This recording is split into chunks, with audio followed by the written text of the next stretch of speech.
एक देश अपने दोस्त तो चुन सकता है लेकिन पड़ोसी नहीं। भारत दो तरफ से ऐसे पड़ोसियों से घिरा हुआ है जो उसको हमेशा छलने के लिए तैयार बैठे रहते हैं। एक तरफ पाकिस्तान तो दूसरी तरफ चीन। ऐसे में अपनी सीमाओं को सुरक्षित रखना भारत की पहली प्राथमिकता है। प्रधानमंत्री मोदी के नेतृत्व में देश रक्षा के क्षेत्र में आत्मनिर्भरता की तरफ कदम बढ़ा चुका है और यही वो क्षेत्र भी है जहां हिंदुस्तान दूसरी वैश्विक शक्तियों के साथ कंधे से कंधा मिलाकर चल रहा है और उनसे आगे निकल रहा है।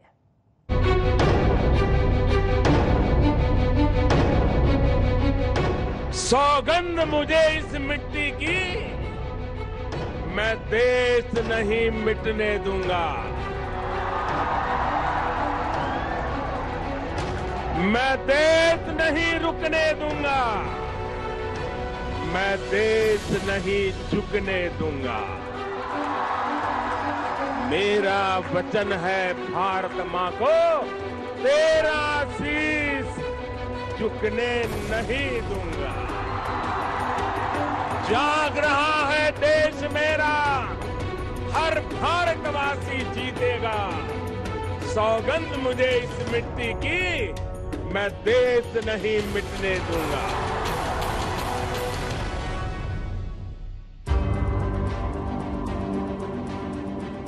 पीएम मोदी के कार्यकाल में जहां भारतीय सेना का आधुनिकीकरण हुआ है, तो वहीं रक्षा निर्माण के क्षेत्र में अभूतपूर्व निवेश किया गया है।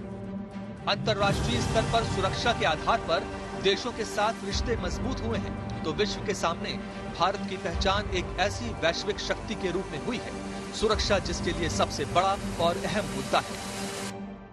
देश की सुरक्षा का सबसे महत्वपूर्ण पहलू है आत्मनिर्भर भारत। भारतीय सेनाओं के पास आधुनिक स्वदेशी हथियार, विदेशी हथियारों पर, विदेशी सिस्टम पर हमारी निर्भरता कम से कम हो, इसके लिए तीनों सेनाओं ने आत्मनिर्भरता का संकल्प लिया है। पीएम मोदी की रहनुमाई में रक्षा और तकनीक निर्माण के क्षेत्र में भारत आत्मनिर्भरता की तरफ बढ़ चला है, जिसकी वजह से देश के हथियारों के निर्यात भी बढ़े हैं। Stockholm International Peace Research Institute के अनुसार पिछले 6 सालों में पीएम मोदी के नेतृत्व में भारत का रक्षा निर्यात करीब 6 गुना बढ़ा है। 2017-18 में रक्षा के क्षेत्र में निर्यात 4,682 करोड़ रुपए था। 2018-19 में यह बढ़कर 10,746 करोड़ रुपए हुआ। 2019-20 में ये 9,116 करोड़ रुपए पहुंचा। 2020-21 में 8,435 करोड़, 2021-22 में 12,815 करोड़ और 2022-23 में 15,918 करोड़ रुपए हो गया।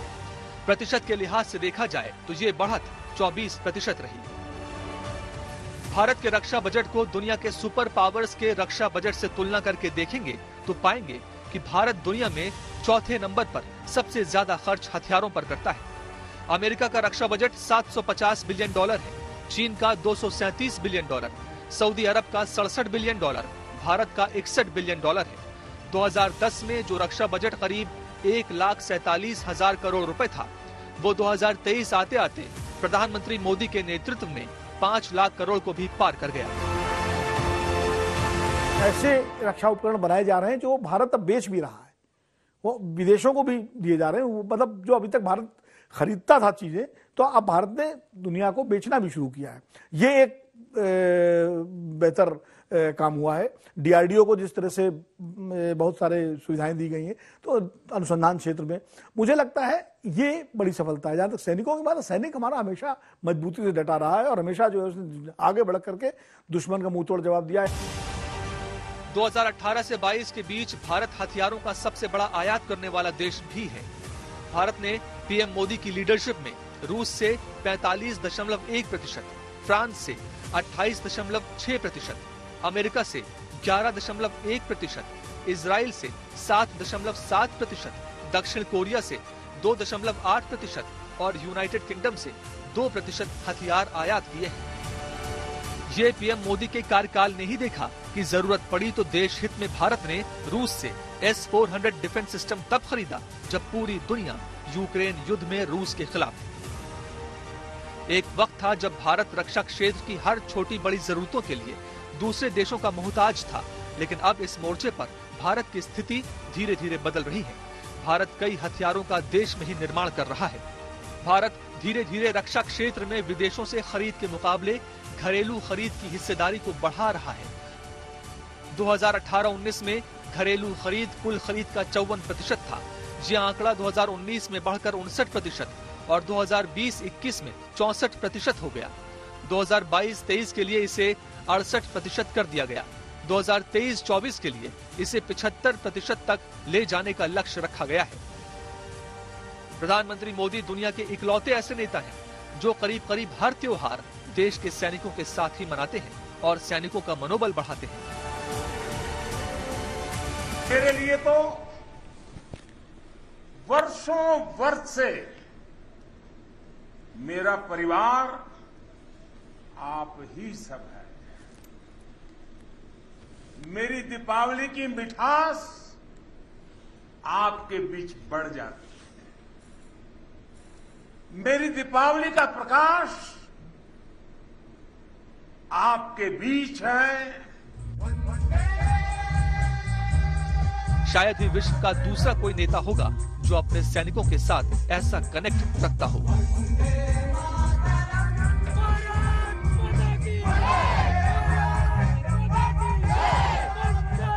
टेक्नोलॉजी के साथ कदम मिलाकर चलना समय की जरूरत है। प्रधानमंत्री मोदी की डिजिटल इंडिया मुहिम एक ऐसी मुहिम है जो पूरी दुनिया में भारत का परचम बुलंद कर रही है। आज दुनिया में यूपीआई के जरिए होने वाले डिजिटल लेन देन में से लगभग आधे भारत में हो रहे हैं। अगले 3 वर्षों के भीतर भारत रोज 1 अरब लेन देन पर विचार कर रहा है और 2030 तक प्रतिदिन 2 अरब लेन देन का लक्ष्य रखा गया है। यूपीआई सिस्टम से प्रभावित होकर कई देश इसको अपनाने के बारे में सोच रहे हैं।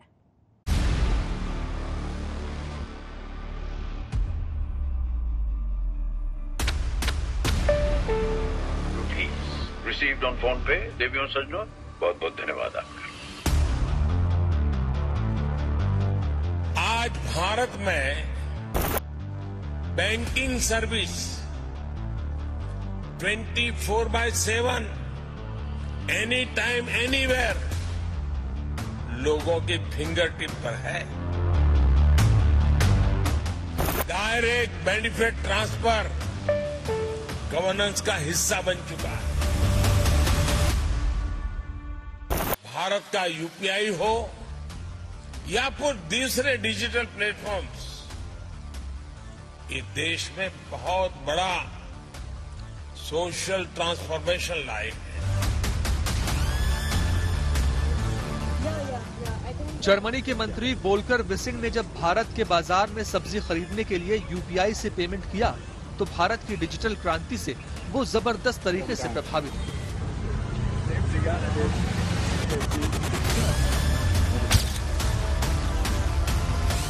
नीदरलैंड्स के पीएम ने बेंगलुरु की सड़कों पर जब यूपीआई का इस्तेमाल देखा तो वो हैरान हो गए। It looks very simple and easy, but I have no idea of all the ramifications. So I cannot claim that I'm now an expert on this. But it was fascinating to go through the experience once. आज विश्व के कई देश भारत की UPI से प्रेरित होकर ऐसा ही सिस्टम अपने देश में शुरू करना चाहते हैं। अगस्त 2023 में यूपीआई लेन देन की संख्या लगभग 1 अरब तक पहुंच गई और उस लेन देन का मूल्य 15 लाख करोड़ रुपए को पार कर गया। ये पिछले 30 वर्षों में क्रेडिट कार्ड द्वारा हासिल की गई उपलब्धि से 10 गुना से भी ज्यादा है। यानी वो सुपर पावर देश जो क्रेडिट कार्ड्स या प्लास्टिक मनी पर चलते हैं, उनसे कहीं ज्यादा ट्रांजैक्शन भारत में यूपीआई के जरिए हो गए। प्रधानमंत्री मोदी टेक्नोलॉजी के महत्व को जानते हैं, इसलिए उनके भाषणों में यूपीआई जरूर जगह पाता है। 46% real time digital transaction Bharat में होता है।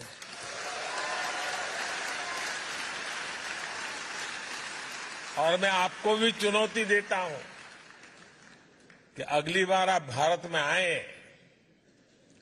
तो जेब में एक भी पैसा लिए बिना निकलिए घर से। खाली जेब, सिर्फ मोबाइल फोन पर यूपीआई ऐप को डाउनलोड करके रख लीजिए। आप पूरा हिंदुस्तान घूम करके आएंगे, एक नए पैसे कैश की जरूरत के बिना आप अपना गुजारा कर सकते हैं। भारत ने कई एशियाई और यूरोपीय देशों में यूपीआई को लागू करने के लिए समझौतों पर हस्ताक्षर किए हैं। 2022 में यूपीआई सेवाएं प्रदान करने वाली संस्था national payments corporation of India ने फ्रांस की ऑनलाइन भुगतान प्रणाली लायरा के साथ एक समझौते पर हस्ताक्षर किए थे। फ्रांस में भारत के यूपीआई के उपयोग को लेकर भी समझौता हो गया है। साथियों, आने वाले दिनों में इसकी शुरुआत आईफेल टावर से की जाएगी। यानी अब भारतीय टूरिस्ट मोबाइल ऐप के जरिए आईफेल टावर में रुपये में भुगतान कर पाएगा।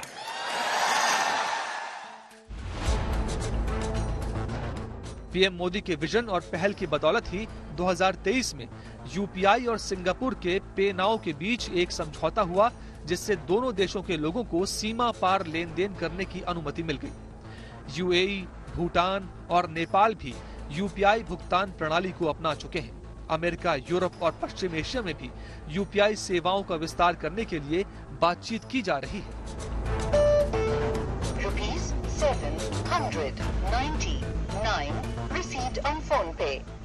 डिजिटल इंडिया का जब सपना शुरू हुआ था 2014 के बाद, नरेंद्र मोदी जी का आने के बाद, तो बहुत सारे लोग हंसते थे, बहुत सारे लोग अचरज में रहते थे, बहुत सारे लोग मजाक उड़ाते थे कि ये कैसे होगा। हिंदुस्तान जैसा गरीब देश, हिंदुस्तान में जहां पर पढ़े लिखे लोग नहीं है, दिहाड़ी काम करने वाले लोग हैं, वहां डिजिटल इंडिया कैसे चलेगा। लेकिन पिछले 7 साल 8 साल में जो बदलाव आया है, डिजिटलाइजेशन है इकोनॉमी में, उसका यूज जो है वो दुनिया भर में भी उतना नहीं हो रहा जितना हिंदुस्तान में हो रहा है।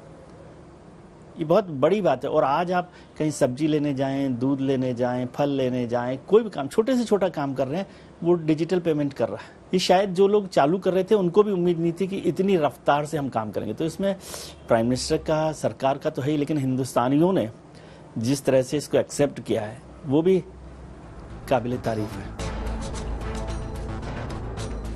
2016 में शुरू हुई यूपीआई को आज भारत में 26 करोड़ से ज्यादा लोग इस्तेमाल करते हैं। 2019 में भारत के यूपीआई से प्रभावित होकर गूगल ने अमेरिका में फेडरल रिजर्व बोर्ड को यूपीआई जैसा एक इंटरफेस फेड नाउ अमेरिका में बनाने का सुझाव दिया।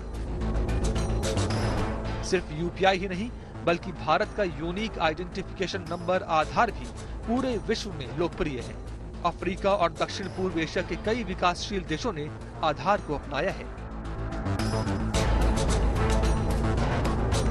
पीएम मोदी के नेतृत्व में भारत के बढ़ते रुतबे को दुनिया सलाम कर रही है।